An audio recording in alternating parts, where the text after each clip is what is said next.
And we have engaged over 400 EMBL inventors on record. That means that taking the turnover into account at EMBL, every fourth scientist at EMBL has been an inventor. It has not impacted negatively on their research. Quite the contrary.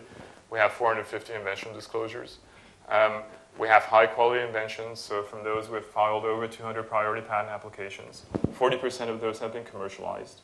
We have recovered a lot of the patent costs, so the Institute doesn't have a burden. And we have strengthened academic exchange because we have signed over 150 interinstitutional agreements, because we have signed over 1,500 materials transfer agreements, which are required also between academics. When you send out mice, they say, well, but if you do something with it or a cell line, I would like to have, to know that you're not going to use it commercially. So you need an MTA. So the active and successful partnership with industry and the cross-fertilization has actually resulted in over 1,200 license and collaboration agreements. And collaborations and the license agreements that we do them long-term. So we don't want to have companies that come into the Institute, do a one-off and then leave, but it's a long-term relationship that actually gets built up. We have over 250 commercial licensees, and importantly, we have generated 20 million euros of turnover from licensing, 70% of which, and you may ask why 70%? Well, because the remaining 25 actually, so 5% is sort of left over, but 25% of the 100 actually goes back to the inventors, and 70% is actually channeled back into more basic research to actually do more good science. Okay. So here's my last slide, conclusions. I like to conclude to say that, well, science with no strings attached, as is sometimes claimed, is actually a fata morgana. Never has existed, and I'm not sure it ever will. And I don't think it's bad that it doesn't. The increased funding needs of basic research can no longer be shouldered by the public sector alone. And so things like private-public partnerships are a consequence of the current scientific landscape and not the other way around. So it is not the evil industry and commercialization which is actually turning science into the way it is, but science is the way it is, and industrial interactions are a result of that. But they are not the consequence. Okay.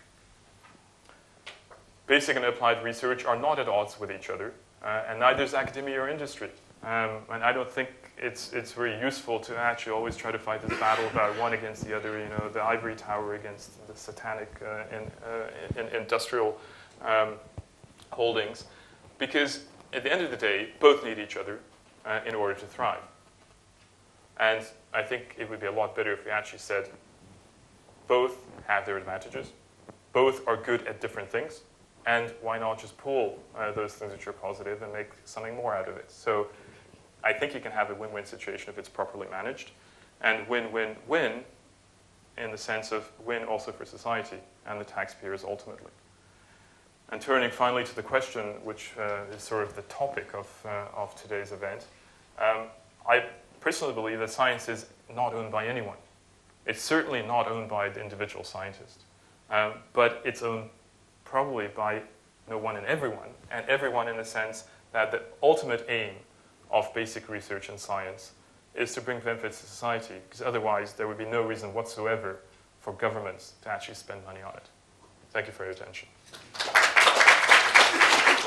Decide if I'm missing something in your circle of innovation, or if I should feel cheated by being in biology research. Because with the Large Hadron Collider, with 3.1 billion euros, results will come out of that, but I don't see how they get made into products, unless those products are Brian Cox television specials on BBC, which they're good, without a doubt, but I don't think it's a good investment there. Okay, I think the consequences and the results that come out of physics are probably not quite as tenable as in biology. That is true. You could say the same thing about space research, but if you would speak to the European Space Agency, ESA, which is also a sister organization and a member sort of similar to EMBL, they have brochures which go on for probably around 30, 40 pages, all the discoveries that they have done in space research, which has come back, and let's not talk about NASA and Teflon and all this sort of stuff. specifically, if I told you that I don't know what will come out of the results from studying black matter or antimatter or whatever else from the Large Hadron Collider, but the fact is that during the construction of the Large Hadron Collider, they were faced with one particular problem among many others, which was data collection. Because every time they actually make one measurement and they have an experiment, they collect not even terabytes, but some of you may know what the next step is. I keep on petabytes. Of information. And one of the problems that they had was, how do we solve this? So if we start running them out onto CD-ROMs, we're basically going to have a tower for every experiment which is going to go up to the moon. How can we actually convert these results quickly into something where we can save it onto? So they came up with network solutions of actually new storage mechanisms, but also new writing mechanisms of actually taking the data and being able to save them. So that would be one example.